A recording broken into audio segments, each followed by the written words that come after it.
Operazione Indoor, un anno di indagine da aprile 2017 ad aprile 2018 che ha portato i carabinieri di Venezia ad arrestare 20 persone su 41 indagati, di cui 3 in carcere, 9 ai domiciliari e 6 con obbligo di dimora per traffico internazionale di stupefacenti in concorso. 10 italiani e 10 di origine moldava, ucraina e albanese. Un'operazione che praticamente ci ha consentito di debellare, di sgominare un gruppo criminale che importava quantitativi di sostanza stupefacente, sia marijuana che hashish, nelle province di Venezia, Treviso, Padova e Vicenza.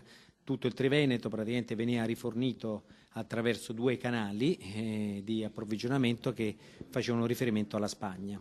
In Spagna infatti la produzione era considerata di alto livello. Da Almeria a Malaga poi lo stupefacente veniva dirottato tramite autobus nel Padovano. Tutto è partito da sequestri di marijuana effettuati anche nei pressi delle scuole dalla polizia locale di Mira, che è stato fondamentale, e dai carabinieri della tenenza locale. La cosa che ci ha più allarmato, preoccupato, e diciamo che per dare giusto merito da dove è partita l'indagine, diciamo che la segnalazione è venuta dalla polizia locale di Mira, che ci ha offerto una grande collaborazione, una grande sinergia, e da lì noi l'abbiamo sviluppata.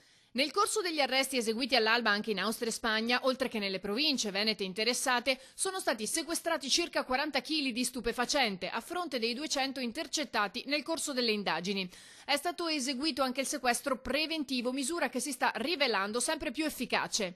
Un rilevante risultato anche con il sequestro per equivalente di beni, cioè questa grossa batosta che gli diamo dal punto di vista patrimoniale, che forse è veramente la parte più significativa di questa operazione. Un'operazione che consentirà di togliere a queste persone, complessivamente sono 41 gli indagati, quasi 1 milione di euro, perché è stato quantificato sostanzialmente per ognuno di loro quanta sostanza stupefacente hanno venduto, e quindi per lo stesso importo dovranno restituire allo Stato. Diverse le modalità di approvvigionamento nel territorio veneto. Tra i tanti un 24enne di Selvazzano Dentro nel Padovano, residente nel Veneziano, non avendo la patente si riforniva di 5 o 6 kg di stupefacente alla volta per poi trasportarlo in taxi. In 6 mesi avrebbe avuto un utile stimato pari a 160.000 euro.